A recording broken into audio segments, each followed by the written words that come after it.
आपने तो देखा ही होगा, मैंने टीवी पे देखा, पता नहीं सच है कि नहीं, देवनारायण जी के मंदिर में शायद गए थे कुछ समय पहले और एक लिफाफा डाला है। अब मैंने टीवी पे देखा कि 6 महीनों बाद वो प्रधानमंत्री जी द्वारा डाला गया लिफाफा खोला जा रहा है। जनता सोच रही है कि भगवान जाने क्या होगा इस लिफाफे में। देश के इतने बड़े नेता प्रधानमंत्री जी आए थे, वो लिफाफा डाल के गए हैं। लिफाफा खोला, 21 रुपए निकले।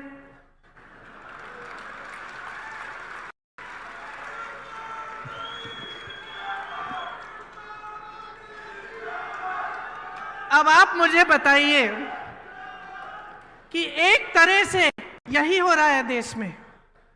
घोषणाएं बड़ी बड़ी, मंच पर खड़े होकर कैसे कैसे लिफाफे दिखाए जा रहे हैं आपको, और जब आप उन लिफाफों को खोलते हैं, जब चुनाव खत्म हो जाता है और बारी आती है कि काम करके दिखाओ,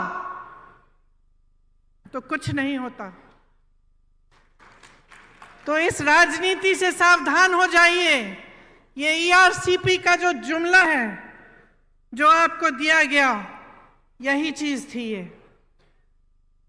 सिर्फ एक नहर की परियोजना नहीं थी ये, बल्कि दौसा और आसपास के 12 जिलों के लिए जीवनदायिनी गंगा के समान है।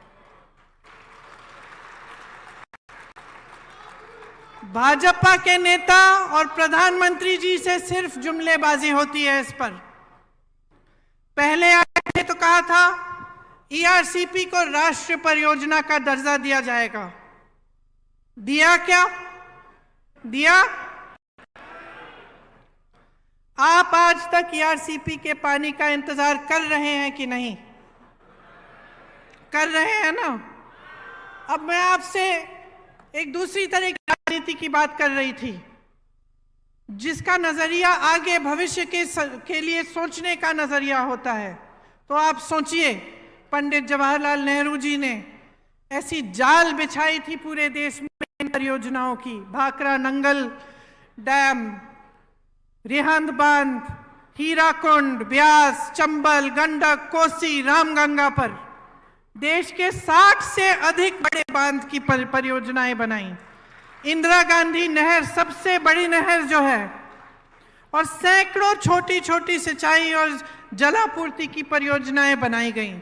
उनके बाद इंदिरा जी आई, उन्होंने ये काम आगे बढ़ाया। शास्त्री जी आए, ये काम आगे बढ़ाया।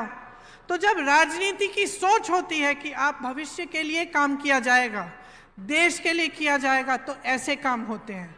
खोखली घोषणाएं नहीं होती हैं जिनको पूरा करने का कोई इरादा ही नहीं होता। तो सतर्क किसको रहना पड़ेगा बहनों, बताओ? आपको सतर्क रहना पड़ेगा।